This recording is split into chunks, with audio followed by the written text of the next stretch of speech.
గురుగారు, ఇందాక సత్యనారాయణ వ్రతం కార్తీక మాసంలో ఎందుకు ప్రత్యేకమో తెలుసుకున్నామో, అలాగే కార్తీక మాసంలో తులసి పూజలన్నా, అలాగే తులసి కళ్యాణం అనేది ఖచ్చితంగా పౌర్ణమి రోజు చేసుకొని తర్వాత సత్యనారాయణ వ్రతం చేసుకునే వాళ్ళు ఉంటారు. అసలు ఈ తులసి కళ్యాణం అంటే ఆ విశిష్టత ఎందుకు తులసి కళ్యాణం అనేది చేసుకుంటాం కార్తీక పౌర్ణమి రోజున? అలాగే తులసి పూజలు అనేవి ఈ ప్రాముఖ్యత ఎంతవరకు ఉంది చెప్తారా? చక్కని ప్రశ్న అమ్మ. అయితే తులసీదేవి జలంధరుడు అని పిలువబడే ఒక రాక్షసుడి భార్య.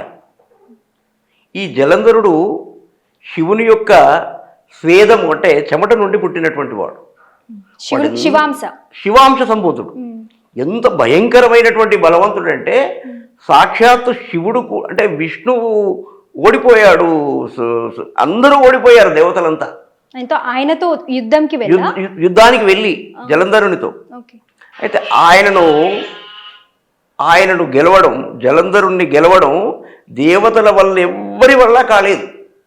అంత బలవంతుడు అంటే సాక్షాత్తు ఇంకో శివుడా అన్నట్లుగా అంత భయంకరంగా అంత తేజోవంతంగా జన్మించాడు. చివరికి పార్వతి శివుడు ఇద్దరు ఏకమైతేనే, శివశక్త్యాయుక్తో వారిద్దరు ఏకమైతేనే అప్పుడు చనిపోయాడు. అంటే అంత గొప్పవాడు వాడు. అయితే ఆయన చనిపోవడానికి ఒక మార్గం ఏమిటంటే ఆయన భార్య అయినటువంటి తులసీదేవి యొక్క పాతివ్రత్యం. తులసీదేవి యొక్క పాతివ్రత్యం భంగమైతేనే జలంధరుడు చనిపోతాడు, లేకపోతే చనిపోడు. అదొక వరం ఉంది. ఆయన శక్తి నశిస్తుంది. ఎదుట ఎవరు వెళ్ళినా సగం శక్తి నశిస్తుంది వాళ్ళలాగా. ఆయన ముందు ఎవరు గెలవలేరు. అయితే అప్పుడు విష్ణుమూర్తి తన భర్త రూపంలో ఆమెతో వెళ్ళి సృష్టి కార్యాన్ని చేయడం వల్ల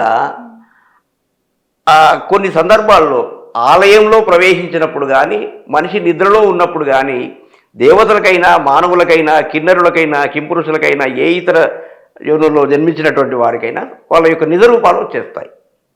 అలా భర్త రూపం వెళ్ళి విష్ణువు రూపం వచ్చేసరికి అప్పుడు గమనించింది, అయ్యో నేను మోసపోయాను, నేను నా భర్త కాదు విష్ణువు అని. విష్ణువును నువ్వు నల్లరాయిగా మారిపోని శపించింది. దానికి గుర్తుగా తిరిగి మళ్ళీ దేవతలందరూ వచ్చి తులసీదేవిని ప్రార్థించారు. అమ్మ, విష్ణువు లేకపోతే పాలన ఆగిపోతుంది. ఎందుకంటే బ్రహ్మ సృష్టికర్త, విష్ణువు పాలనకర్త, పోషణకర్త, శివుడు లయకర్త.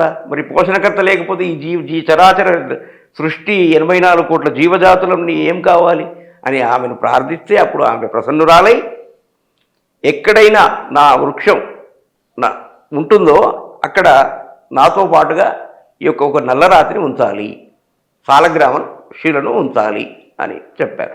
కాబట్టి ఆ యొక్క సాలగ్రామ శిలను మీద ఎక్కడ చూసినా తులసీదేవి దగ్గర ఒక రాయి ఉంటుందండి, నల్ల రాయి ఉంటుంది. అది విష్ణువు రూపం.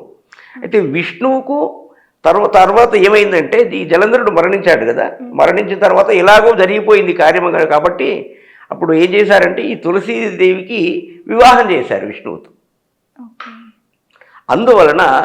అందున శివుని మాసంలో ఇతనికి మంచి అంటే ఈయనకు విష్ణువుకు ఉన్నటువంటి సంబంధం చాలా చక్కటిది కాబట్టి ఆ రోజున వాళ్ళిద్దరి వివాహం చేయడం వలన ఆయనకు ఆనందం కలుగుతున్న ఉద్దేశంతో మొట్టమొదట శివునికి ఈ తులసీదేవికి విష్ణువుకు కళ్యాణం చేసి ఆ తర్వాత సత్యదేవుడు కూడా మళ్ళీ విష్ణువే. అంటే ఇట్లా 2 రకాలుగా మళ్ళీ మనం శివుణ్ణి ఆనందపరుస్తున్నాం. ఇదమ్మా తులసీదేవి యొక్క ప్రాధాన్యత. ఓకే, తులసీదేవి కళ్యాణం అనేది ఎంత ప్రాధాన్యతనో చెప్పారు. అలాగే దాని యొక్క గతం స్టోరీ గురించి కూడా చాలా చక్కగా వివరించారు గురుగారు. ధన్యవాదాలు అమ్మా.